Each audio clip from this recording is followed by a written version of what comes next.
అందరికీ నమస్కారం అండి. ఈరోజు మనము భావకారకత్వాల గురించి తెలుసుకుందాము. భావకారకత్వాల గురించి తెలుసుకునేటప్పుడు ఇది మన రాశి చక్రము అనుకుందాము. ఎప్పుడైనా జాతకాలు చూసేటప్పుడు మాత్రము భావం చూడాలి, భావాధిపతి చూడాలి, అలాగే లగ్నకారకుడు అన్న భావకారకుడు అన్న ఒకటే అనమాట. లగ్నకారకుడు కూడా చూసే మనము జాతకం అనే చెప్పాలి. ఇప్పుడు మనం ఒక్కొక్క దాని గురించి ఇష్టం. ఇది లగ్నం అనుకుందాం, మేషరాశి లగ్నం అనుకుంటే ఇది ఫస్ట్ తనుభావం, రెండవది ధనభావం. ఇలాగా మనం ఒక్కొక్క స్థానం గురించి మనం విపులంగా తెలుసుకుందాం. ఫస్ట్ మనము లగ్నము మేషలగ్నం కాబట్టి మేషలగ్నం, ఇక్కడ లగ్నం పడింది అనుకోండి, ఇక్కడ వృషభ లగ్నం అయింది. ఫస్ట్ ఏది ఉంటే లగ్నము దాన్ని లగ్నము అంటారు. దాన్ని మనం తనుభావం అంటారు. అంటే ఇది అతని గురించి, ఆ జాతకుడి గురించి చెప్తుంది అనమాట. అతను శరీర రంగు, అతని శరీరం ఎలా ఉంది, పటుత్వంగా ఉందా, గట్టిగా ఉందా, వీక్గా ఉన్నాడా, అలాగా అతని బలం, శరీర బలం ఎలా ఉంటుంది, బాగుంటుందా, బాగోదా, అతను ఆరోగ్యంగా ఉంటాడా, ఆరోగ్యంగా ఉండడా, అతని స్వభావం ఎలా ఉంటుంది, ఇమ్యూనిటీ ఉంటుందా, ఇమ్యూనిటీ ఉండదా, శరీరతత్వం ఎలా ఉంటుంది, దాంతోపాటు ఆయువును కూడా మనము ఇక్కడే చూస్తాము. ఇక్కడ లగ్నంలో ఒక శుభగ్రహం ఉంది అనుకోండి, శుభ ఫలితాలు ఎక్కువగా ఉంటాయి. అలాగే పాపగ్రహం ఉన్నా కానీ, చూసినా కానీ, దృష్టిలతో చూసినా కానీ విపరీత ఫలితాలు అయితే వస్తాయి. ఇదే లగ్నంలో మనకి పాపగ్రహం ఉందో అనుకోండి, దీనివల్ల అతని శరీరం తత్వము బాగోదు, ఏ ప్రాబ్లమ్స్ వస్తాయి, అనారోగ్య సమస్యలు ఉంటాయి అని చెప్తాం అన్నమాట. అలాగే ఆ గ్రహమును బట్టి, ఆ గ్రహ బలమును బట్టి కూడా మనకి మారుతూ ఉంటాయి.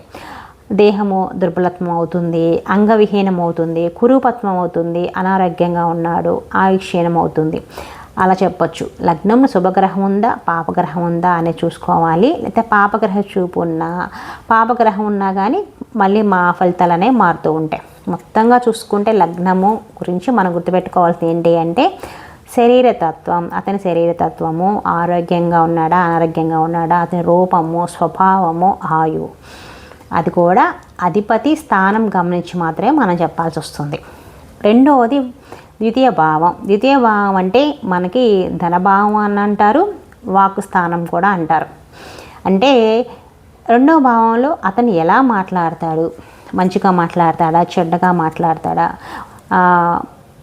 అని ఉంటుంది.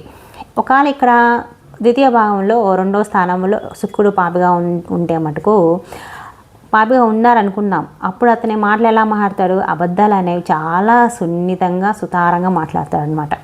అది శుభగ్రహం ఉందనుకోండి రెండో స్థానంలో, శుక్రుడు ఉన్నాడనుకోండి శుభగ్రహంగానే, చాలా మృదుత్వంగా మాట్లాడుతుంటే వినాలనిపిస్తుంది వాళ్ళు మాట్లాడుతుంటే అంటారు కదా, అలా మాట్లాడతారు అనమాట వీళ్ళు. అంత బాగుంటాయి అన్నమాట వీళ్ళ మాటలు. అలాగే ముఖము, కళ్ళు, దంతాలు, ఆ యొక్క గోళ్ళు, వేళ్ళు, పాదాలు చూడాలన్నా మనము ఈ ద్వితీయ భావంలోనే చూస్తాము. అలాగే ధనం చలామణి అవ్వాలి అన్నా కూడా, అంటే ఎప్పుడు చేతిలో డబ్బు ఉంటూ ఉంటుంది కదా వాళ్ళకి, అప్పుడు కూడా మనం రెండో భావంలో చూడాలి. అంటే శుభగ్రహం ఉందనుకోండి ఇక్కడ రెండో స్థానంలో, అతని చేతిలో డబ్బులు ఏదో విధంగా అతని చేతికి అందుతూనే ఉంటాయి. పాపగ్రహం ఉందనుకోండి, అతను డబ్బుకి కొంచెం చేతిలో ఉండవు, అప్పు అడిగినా కానీ కొంచెం ఇచ్చేవాళ్ళు సరిగ్గా ఇవ్వరు, ఇబ్బంది పడతారు డబ్బుకి అని మనం చెప్పొచ్చు అనమాట. మొత్తంగా చూసుకుంటే మనం ఇక్కడ నోటి ద్వారా తీసుకునేవి, నోటి ద్వారా మాట్లాడేవి అన్నీ కూడా మనకి అవయవాల కిందకి ఈ ధనభావంలో చూడాల్సి వస్తుంది.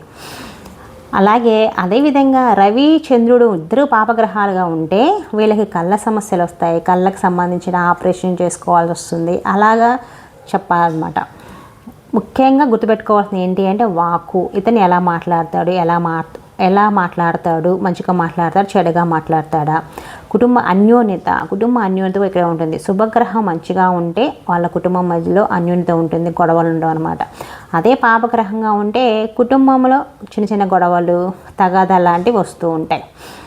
అవసరానికి చేతిలో డబ్బు ఉంటుందా, ఉండదా అనేది కూడా మనం ఈ రెండవ భావంలోనే చూస్తాం. దీనికి రెండవ భావం కూడా అదే, అధిపతిని చూడాలి, దాని స్థానం కూడా గమనించి మనం తెలుసుకోవాలన్నమాట. లగ్నంలో ఏం చూస్తాము, అతని జాతకుడి శరీరతత్వము, ఆరోగ్యం, రూపము, స్వభావం, ఆయువు గురించి మనం లగ్నంలో చూస్తాం. ధనభావంలో ఏం చూస్తాము అంటే రెండో స్థానంలో వాక్ ఎలా ఉంటుంది, కుటుంబ అన్యోన్యత బాగుంటుందా బాగోదా, అవసరానికి చేతిలో డబ్బు ఉంటుందా ఉండదా, ఇవన్నీ కూడా మనం రెండవ భావంలో చూస్తాం. రేపు మూడవ భావం, నాలుగవ భావం తెలుసుకుందాము.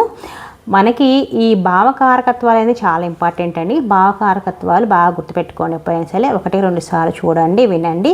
ప్రాక్టీస్ చేసేటప్పుడు మీకు బాగా అర్థమవుతాయి. ఏమైనా డౌట్స్ ఉంటే కింద కామెంట్ సెక్షన్లో కామెంట్ చేయండి. రేపు మనము 3, 4 భావకారకత్వాలు కూడా తెలుసుకుందాం.